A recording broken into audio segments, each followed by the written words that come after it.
এখন পুলিশ হত্যার তদন্ত করার দায়িত্বটা পাবে। অর্থাৎ আমাদের গ্রামের ভাষায় এটা কথা বলে আমরা বিড়ালকে দিচ্ছি মাছের নিরাপত্তার দায়িত্ব, মানে শুটকির পাহারা দিচ্ছে বিড়ালকে। আমাদের সালাউদ্দিন সাহেবকে তখন বিরোধিতা করতো। আমি তাত্ত্বিক জায়গা থেকে আমি এখানে টিচ করতে আসি নাই। মানে একজনকে খুঁজে পাওয়া যাইতো যে হাসিনাকে বলতো যে না আমরা এটাকে মানি না। সংখ্যাগরিষ্ঠতার একটা ব্যাকআপ থাকার কারণে সেটা এখন জাতির জন্য কিন্তু অথবা নতুবার বেড়াজালে এখন বন্দী হয়ে গিয়েছে। বিএনপিও যেটা চাইছে যে হাসিনা এটা করুক, আজকে এটাই আমরা করছি না। ক্ষমতায় আওয়ামী লীগ সরকার, শেখ হাসিনা আজকে। তো উনার সকালে ঘুম থেকে উঠে মনে হয়েছে উনি কয়েকটা জাতির উদ্দেশ্যে কিছু একটা নতুন ফরম্যাট নিয়ে আসবে। বিএনপি তখন আন্দোলন একটা করে তারপরে কিছুদিন অপেক্ষা করে তারপরে বলে যে নেক্সট টাইম এবার সফলতা বা পরবর্তীতে আবার দেখা যাবে। 2024 সালের এপ্রিলের 5 তারিখ শেখ হাসিনা একটা ফর্মুলা নিয়ে আসলো, যে ফর্মুলাটা তত্ত্বাবধায়ক সরকার নিরপেক্ষভাবে গঠিত হবে, দুদক এটা বিরোধী দলীয় দমন কমিশনার থাকবে না, এটা নিরপেক্ষভাবে যিনি দুর্নীতি করবেন উনি যত বড় ক্ষমতাবানই হোক না কেন, উনি সার্ভিং মিনিস্টার থাকুক, সার্ভিং ইভেন প্রাইম মিনিস্টার থাকুক, হোয়েভার হি ইজ, তার বিরুদ্ধে দুদক ব্যবস্থা নিবে। উনি একটা গুম কমিশন বানাবে এবং এই গুম কমিশন তদন্ত করার জন্য কোনো প্রায়র অনুমতি নিতে হবে না। উনি একটা ফর্মুলা দিল, যে ফর্মুলাতে উনি যেই বিচার বিভাগকে সম্পূর্ণ স্বাধীন করবেন, কোন বিচারককে পোস্টিং প্রমোশনের ভয় দেখিয়ে বিচার কার্যক্রম ম্যানিপুলেট করবে না। আজকে কয় তারিখ? 2024 সালের এপ্রিল মাসের 5 তারিখ এই প্রস্তাবটা আমরা হাসিনা ফর এক্সাম্পল দিয়েছে। আজকে এই সংসদে যারা সংখ্যাগরিষ্ঠতার বাহাদুরি দেখায় তাদের মধ্যে কোন ব্যক্তি আছে এই ফর্মুলার বিরোধিতা তখন করত? কে ছিল? এমন কোন একজন ব্যক্তি ছিল যে এটার বিরোধিতা করত? মানে প্রাইম মিনিস্টারকে বিরোধিতা করত তখন? আমাদের সালাউদ্দিন সাহেবকে তখন বিরোধিতা করত? বা কে বিরোধিতা করত তখন? মানে একজনকে খুঁজে পাওয়া যাইতো যে হাসিনাকে বলতো যে না আমরা এটাকে মানি না, একজনকে খুঁজে পাওয়া যাইতো তখন? মানে আমরা যদি ওই সিচুয়েশনে যাই তাহলে 2024 সালে এপ্রিল মাসের 5 তারিখ এই সংসদে এমন একজনকে খুঁজে পাওয়া যাইতো যে তখন বলতো যে না আমরা এই হিউম্যান রাইটস কমিশন চাই না, আমরা একটা হিউম্যান রাইটস কমিশন চাই, এটা মন্ত্রণালয়ের অধীনে থাকবে, অর্থাৎ তৎকালীন সময় আসাদুজ্জামান খান কামালের অধীনে থাকবে। তখন কি কোন এই যে বিএনপির কোন এমপি কথা বলতো না? তখন কি দুদকের বলতো যে না দুদককে যদি আমরা প্যারালাল একটা সরকার বানাই ফেলি তাইলে কেমনে হবে, দুদককে অবশ্যই একটা মিনিস্ট্রির আন্ডারে রাখা লাগবে? তখন কে কথা কেউ বলতো? তখন কেউ বলতো না। তার মানে সিজন এবং কি চেয়ার পরিবর্তনের সাথে সাথে আমাদের মেন্টাল আমাদের মেন্টালিটি চেঞ্জ হয়ে গেছে আমাদের গভর্নমেন্টের।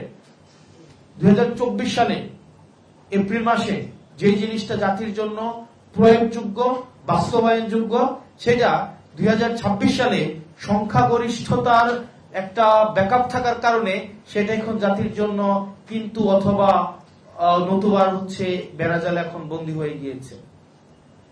এই যে একটা গণবিদ্বেষী গণবিরোধী যে একটা অবস্থান নেওয়া, এই মানে যারা রাস্তায় নেমে আসছিল 2024 সালের জুলাইতে, তারা কিন্তু আমি এমপি হবে আমাকে এমপি বানাইতে রাস্তায় নেমে আসে নাই, কাউকে প্রধানমন্ত্রী বানাইতে রাস্তায় নেমে আসে নাই, কাউকে লন্ডন থেকে ভারত থেকে এনে বিভিন্ন পদ পদবিতে বসাইতে রাস্তায় নেমে আসে নাই, ডক্টর মোহাম্মদ ইউনূসকে এখানে ইন্টারিম গভর্নমেন্টের প্রধান বানাইতে রাস্তায় নেমে আসে নাই। তারা জাস্ট এই রাষ্ট্র কাঠামোর একদম খলমঞ্চে পাল্টাইতে রাস্তায় নেমে আসছে, সিম্পল। কিন্তু আজকে নির্বাচনের পরে আমরা এইটা পুরো সিস্টেমের বিরুদ্ধে একটা অবস্থান দিলাম। এক্স্যাক্টলি আপনি তখনকার সময়ে আমরা সবাই যেটা চাইছি, বিএনপিও যেটা চাইছে যে হাসিনা এটা করুক, আজকে এটাই আমরা করছি না। সময়ের সাথে সাথে দেখা দেয় নিত্য নতুন প্রয়োজন, রেডি থাকতে হয় প্রতি মুহূর্ত। তাই এলো ইনোভার, যেন আপনি লাইফে থাকেন রেডি প্রতিদিন। Innova, designed for now. আমরা একটা হিউম্যান রাইটস কমিশন বানাইতেছি এখন। এটা হচ্ছে মন্ত্রণালয়ের অধীনে থাকবে। অর্থাৎ আমাদের গ্রামের ভাষায় এটা কথা বলে আমরা বিড়ালকে দিচ্ছি মাছের নিরাপত্তার দায়িত্ব, মানে শুটকির পাহারা দিচ্ছে বিড়ালকে।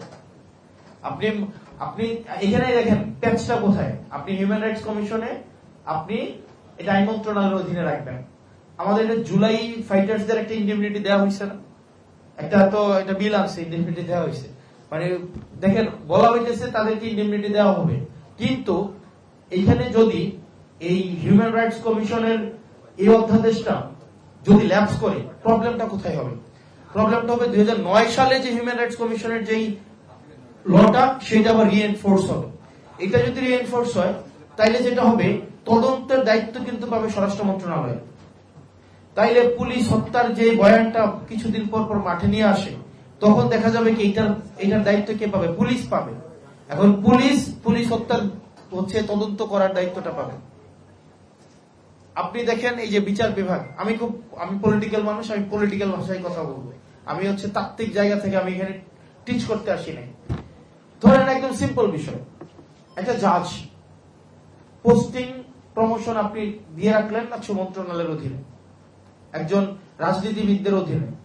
জাজমেন্ট পছন্দ হয় নাই, তাকে বান্দরবান পাঠিয়ে দাও। জাজমেন্ট পছন্দ হয় নাই, তাকে খাগড়াছড়ি পাঠিয়ে দাও। জাজমেন্ট পছন্দ হয় নাই, তাকে পটুয়াখালী, বিভিন্ন জায়গায়। এই যে স্থানান্তরের এই দায়িত্বটা যখন একজন রাজনীতিবিদদের কাছে থাকে, তখন জাজমেন্ট যারা দেয়, যে জাজরা, এই ভয়টা কিন্তু একটা ক্যাটালিস্ট হিসেবে কাজ করে। আজকে এইটাকেও নিয়ন্ত্রণ করার ধরনের হচ্ছে মেকানিজম তৈরি করা হয়েছে। এখন সমস্যা হয়েছে, আমরা ক্ষমতায় থাকলে, ক্ষমতায় আসলে আমরা যেই কালাকানুন, বিএনপির 31 দফার মধ্যে আছে কি সংস্কার পরিষদ গঠন করা হবে। গতকাল বলা হইতেছে যে সংবিধান সংশোধন হয়, সংবিধান রহিত হয়, বাতিল হয়, কিন্তু সংবিধান সংস্কার হয় না। সংবিধান তখনই সংস্কার হয় যখন বিরোধী দলে থাকা যায়, অথবা যখন হচ্ছে রাস্তার মধ্যে নামা যায় না, যখন হচ্ছে বিদেশে পালাই থাকতে হয়, তখন অবশ্য সংবিধান সংস্কার করা যায়। কিন্তু যখন সংখ্যাগরিষ্ঠ নিয়ে আমরা আবার হচ্ছে সংসদে আসবো, তখন আবার সংস্কার করা যায় না। দুদকের স্বাধীনতা আমার তখনই লাগবে যখন আমি বিরোধী দলে থাকবো। হিউম্যান রাইটস কমিশনের স্বাধীনতা আমার তখনই লাগবে যখন আমি বিরোধী দলে থাকবো। আমি সরকারের দলে আসলে আবার অবশ্যই এটা লাগবে না। মানে এই যে মনস্তত্ব নিয়ে আমরা আবার হচ্ছে কোন অন্ধকারের দিকে যাচ্ছি, এটা একটা অন্ধকারের দিকের যাত্রা। এবং আমার হচ্ছে আমি যেটা আমার ইনফার করি যেটা, সেটা হচ্ছে যে এই সিদ্ধান্তটা এটা ইজ কামিং ফ্রম সামহার এলস, যেটা আমরা আসলে এটা নৈপথ্য থেকে, এটা আমাদেরকে আসলে এখন আমাদেরকে ভাবতে হবে